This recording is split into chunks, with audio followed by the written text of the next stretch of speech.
Okay guys, I'm here again guys to discuss about about the man who asked to my Lord God Father Jesus Christ to inherit eternal life. So let's read guys about the man who asked to my Lord God Father Jesus Christ to inherit eternal life. According here in Mark chapter 10 verse 17 up to verse looking at it when it's possible up to verse 27.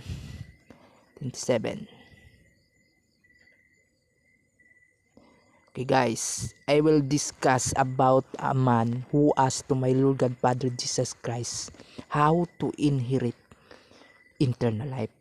Okay guys, listen guys. And when he was gone forth into the way, there came one running and knelt to him and asked him, Good master, what shall I do that I may inherit eternal life? And Jesus said unto him, Why callest thou me good? There is none good, but one, that is God. Thou knowest the commandments. Do not commit adultery. Do not kill. Do not steal. Do not bear false witness. Defraud not. Honor thy father and mother. And he answered and said unto him, Master, all this have I observed from my youth. Then Jesus, beholding him, loved him, and said unto him, One thing thou lackest. Go thy way, sell whatsoever thou hast, and give to the poor, and thou shalt have treasure in heaven. And come, take up the cross, and follow me. And he was sad at that saying, and went away grieved, for he had great possessions. And Jesus looked around about, and said unto his disciples, How hardly shall they that have riches enter into the kingdom of God? And the disciples were astonished at his words. But Jesus answered again and said unto them, Children, how hard is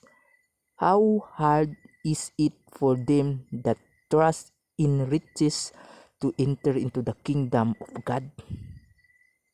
So it is easier for a camel to go through the eye of the needle than for a rich man to enter into the kingdom of God. Okay guys, but we focus our discussion guys about the man who asking how to inherit eternal life, and my Lord God Father Jesus Christ replied to him. And Jesus said unto him, Why callest thou me good? There is none good but one, that is God. Do knowest the commandments? Do not commit adultery. Do not kill. Do not steal.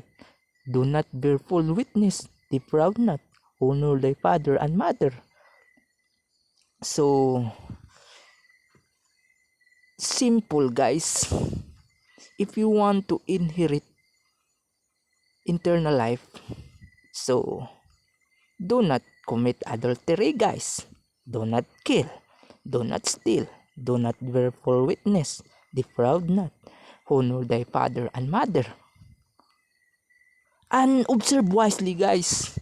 Jesus Christ said here in verse 18, And Jesus said unto him, Why callest thou me good? There is none good but one, that is God. So observe wisely guys. Only Jesus Christ, the righteous man. So meaning to say, the good or the God represent to Jesus Christ, because only Jesus Christ, the righteous man, That's the reason, guys, Jesus Christ said, I and my Father are one. So meaning to say, guys, the righteous God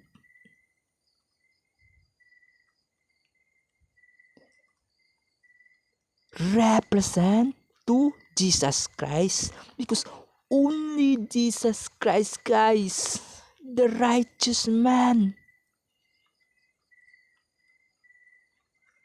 So remember always, guys, only God. There is none good but one, that is God.